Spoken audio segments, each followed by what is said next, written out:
সম্মানিত ভিউয়ার্স, যেখানে গরু আছে সেখানে গরু চোরও রয়েছেন, যেখানে ভালো আছে সেখানে কিন্তু মন্দও রয়েছেন, ভালোর পাশাপাশি মন্দ কিন্তু অবস্থান করে।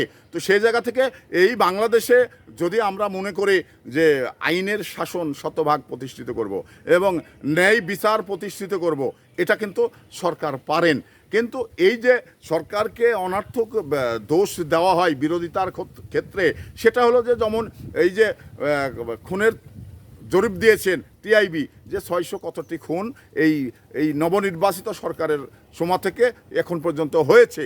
তো তাহলে আমি বলি, এই খুনটা কি নতুন? এই সহিংসতাটা কি নতুন? নতুন না, এটা আগেও ছিল, দুনিয়া শুরু থেকে শেষ পর্যন্ত থাকবে। তো এটা আগেও ছিল, বর্তমানেও আছে। কিন্তু বর্তমানে যে আইনের শাসন নেই, ন্যায় বিচার প্রতিষ্ঠিত নেই, এটা কোনোভাবেই আমি মানতে পারি না বা কোনোভাবেই আমি বলতে পারি না। কেন পারি না? কারণ দৃশ্যমান, গতকালকে একটি রায় দেখলাম, দৃশ্যমান এই রায়ের পরেও কি আমরা বলবো যে আইনের শাসন বা ন্যায় বিচার নেই?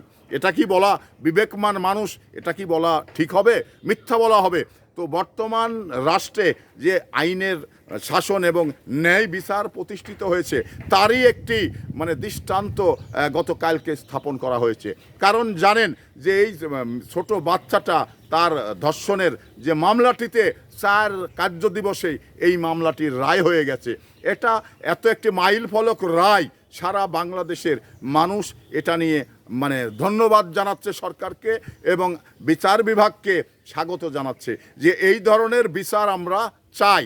অথচ টিআইবি এই ধরনের একটি তথ্য দিয়েছেন যা সরকারকে একটু ইন্ডিকেট করে কথা বলা হচ্ছে। তো এখানে ইন্ডিকেট করে কথা বলার কোনো সুযোগ নেই। আপনি পরোক্ষভাবে এই বাংলাদেশের নাগরিক টিআইবি আপনি দেখতে পাচ্ছেন যে আসলেই এটা ন্যায় বিচার প্রতিষ্ঠিত আছে কিনা। আপনি তো বিদেশে কোনো জায়গায় বসবাস করেন না, এই বাংলাদেশেই বসবাস করেন। তাহলে বাংলাদেশের খবরটা তো আপনি প্রতিদিনের খবর আপনার কাছে রয়েছে। তো আপনি সরকারকে ইন্ডিকেট করে কথা বলবেন, সরকারকে প্রতিপক্ষ করে কথা বলবেন, এ কথা বলার সুযোগ আছে বলে আমি বর্তমান সময় মনে করি না।